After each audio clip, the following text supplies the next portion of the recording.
More than once in the 6 years that I've been doing Brave Sis Project, people have told me that it would have much more success if it included stories about white women in history. In fact, when I launched my first Kickstarter in 2020 for the first product, a journey journal, which combined a day planner, guided journal, history book, and coloring book, some crowdfunding marketing experts who wanted me to hire them, mind you, advised me to create a regular, their words, journal, meaning about white women.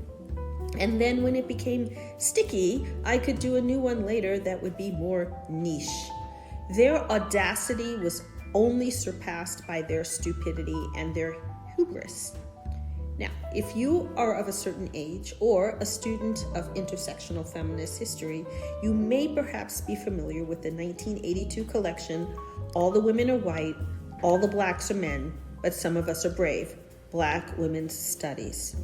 This edition was co-edited by Gloria T. Akasha Hull, Patricia Bell Scott, and Barbara Smith, and first published by the Feminist Press. It is a foundational text because it basically carved out the Black women's studies as its own academic field, and it called out how both women's history and Black history had erased Black women. It combined scholarship, theory, and teaching tools to insist Black women's lives, labor, and thought belong at the center of how we study gender, race, and power. Now, you may ask, why is this book not as well known as others from this period? One reason, I think, is due to our society's adoration of individuals over collectives. And this is in no way to downplay eminent luminaries like Bell Hooks, Angela Davis, or Audre Lorde, and the influence they had on the topic of what would become intersectional feminism. But it also should be noted that collective works and anthologies were often minimized in the so-called emerging canon. And further, Black women's studies itself was built at the margins of both mainstream women's studies and Black studies, and work by Black feminists has historically been underassigned, underpublished, and treated as specialized, niche, rather than foundational.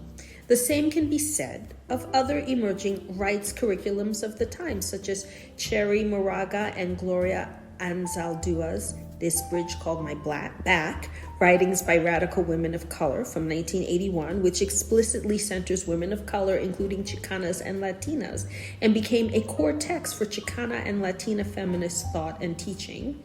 Or works coming on the heels of the 1970s Asian American women's organizing movements, such as Asian American Women United or the National Organization of Pan-Asian American Women, both of which were founded in 1976. And these include later feminist of color anthologies, such as 1991's Third World Women and the Politics of Feminism, which explicitly theorizes race, empire, and feminism across Black, Latina, Asian, and other third world women.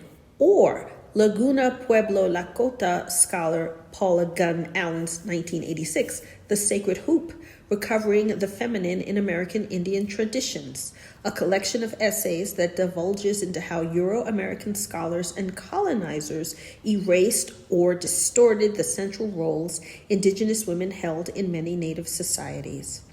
Through Native stories, histories, and contemporary life, the writers point out that many Indigenous cultures were women-centered or egalitarian, and that colonialism, Christianity, and patriarchy worked together to suppress Indigenous women's authority.